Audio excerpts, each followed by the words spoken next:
নমস্কার বন্ধুরা, রিয়াজ কিচেনে আপনাদেরকে সবাইকে স্বাগত জানিয়ে আজকে আমি একটা নতুন রেসিপি নিয়ে চলে এসেছি। ডিম আর আলুর কারি বানিয়ে আপনাদেরকে দেখাবো।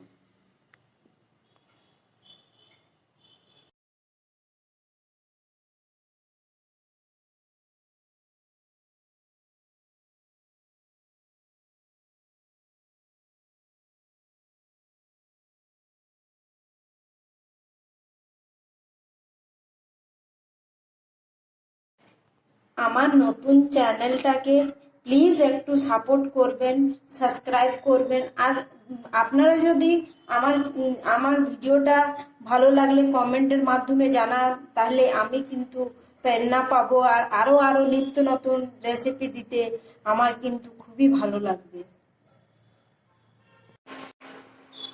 ডিমের কারি বানাবার জন্য কি কি লাগবে চলুন তাহলে দেখিয়ে দিই। এখানে আমি 5টা ডিম সেদ্ধ করে রেখেছি, একটা বড় সাইজের আলুও সেদ্ধ করে রেখেছি। এখানে মশলা নিয়েছি জিরে, আদা, পেঁয়াজ, রসুন আর লঙ্কাটা ভালো করে আমি পেস্ট করে নিয়েছি। আর এখানে ধনে পাতার একটা মিডিয়াম সাইজের টমেটোর পেস্ট করে নিয়েছি। এবার আমি ডিমগুলোকে একটু হলুদ আর নুন দিয়ে মাখিয়ে নেব। হলুদ, একটু নুন, এবার আমি মাখিয়ে নিই।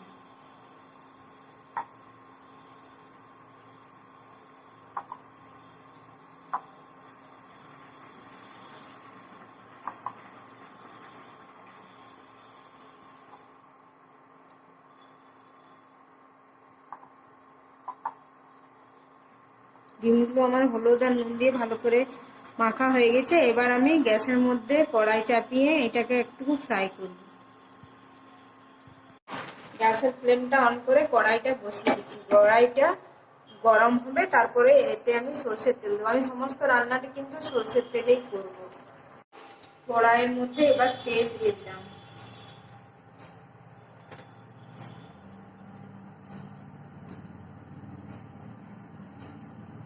তেলটা একটু গরম হলে আমি ডিমগুলো দিয়ে দেবো। এবার ডিমগুলো দিয়ে দিচ্ছি।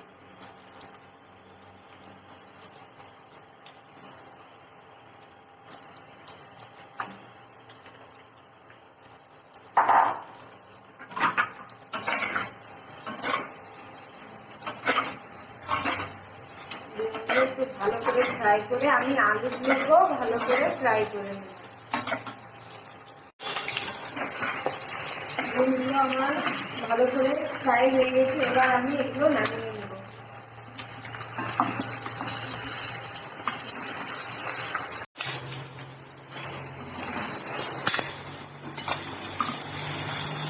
এবার এই তেলেই আমি আলুগুলো ভালো করে ফ্রাই করে নেব।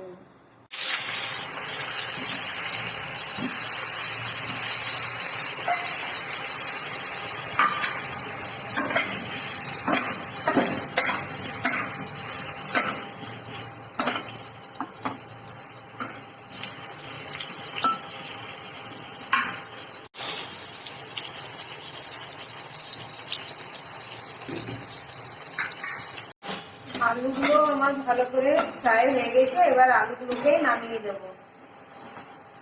আলুগুলোকে নামিয়ে নিচ্ছি।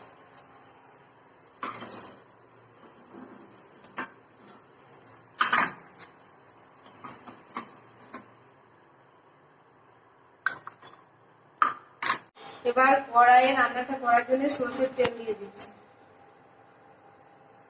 সামান্য একটু 5 ফোড়ন দিয়ে দেবো। ফোড়ন দিয়ে দিলাম।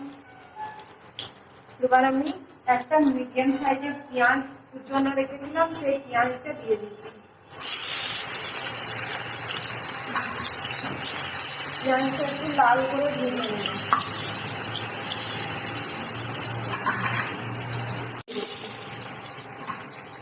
দুটো কাঁচা লঙ্কা টুকরো করে দিয়ে দিলাম।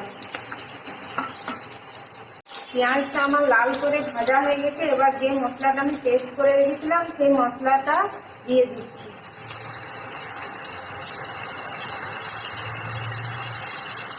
মশলাটা দিয়ে ভালো করে মশলাটা ভেজে নিতে হবে।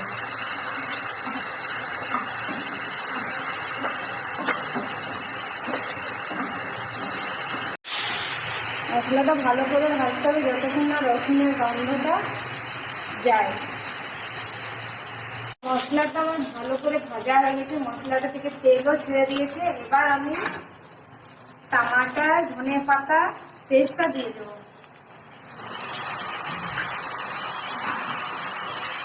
দিয়ে ভালো করে নিয়ে নেব।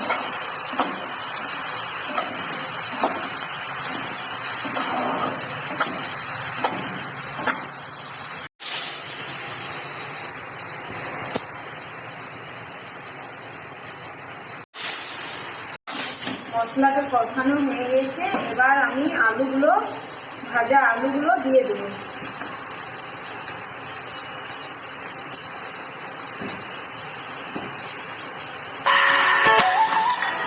আলুগুলো কষানো হয়ে গেছে, এবার আমি পরিমাণ মতো নুন দিয়ে দিলাম।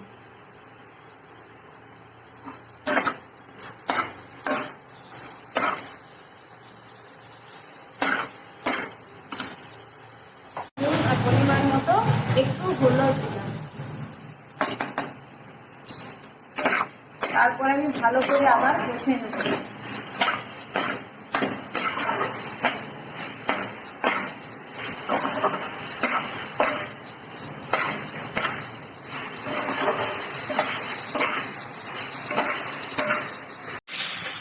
তাহলে আমার মশলা আলুগুলো ভালোভাবে কষা হয়ে গেছে। এবার একটু আমি জল দিয়ে দেবো। আমি এই বাটিতে 1 বাটি জল দিচ্ছি, আপনারা আপনাদের পরিমাণ মতো জল দেবেন।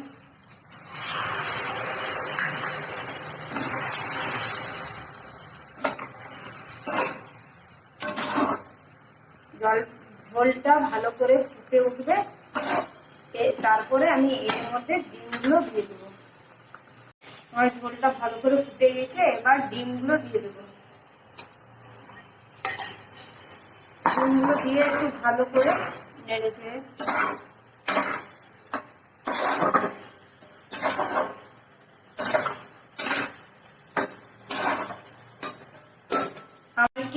আমার কিন্তু আলু দিয়ে ডিমের কারি রেডি হয়ে গেছে। এবার এতে আমি আজকে কোনো রকম গরম মশলা দেবো না, আজ আমি মিট মশলা দিয়ে রান্না করব। আপনারা চাইলে গরম মশলাও দিতে পারেন, তবে মিট মশলা দিয়ে খেয়ে দেখবেন, খেতে কিন্তু টেস্টটা হেভি বেড়ে যাবে। আমি 1/2 চা চামচ মতো মিট মশলা দিয়ে দিলাম।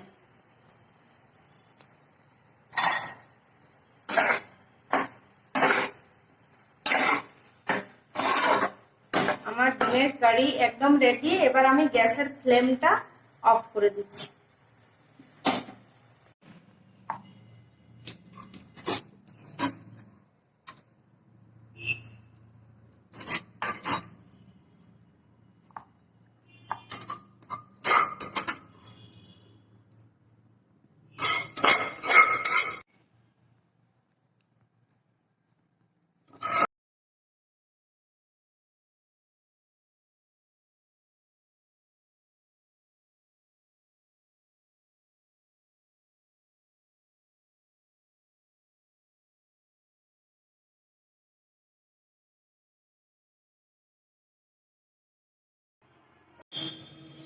তাহলে বন্ধুরা, আমার আলু দিয়ে ডিমের কারি একদম রেডি হয়ে গেছে।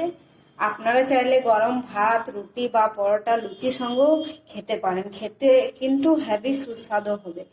আর আপনাদেরকে যদি ভালো লেগে থাকে তাহলে ভিডিওটাকে লাইক করবেন, সাবস্ক্রাইব করবেন। যারা যারা আমার চ্যানেলটাকে সাবস্ক্রাইব করেছে তাদেরকে অসংখ্য ধন্যবাদ। আর যারা এখনো পর্যন্ত করেনি তাদের কাছে আমার রিকোয়েস্ট রইল তারা যেন আমার চ্যানেলটাকে সাবস্ক্রাইব করে। ভালো থাকুন, সুস্থ থাকুন। ধন্যবাদ।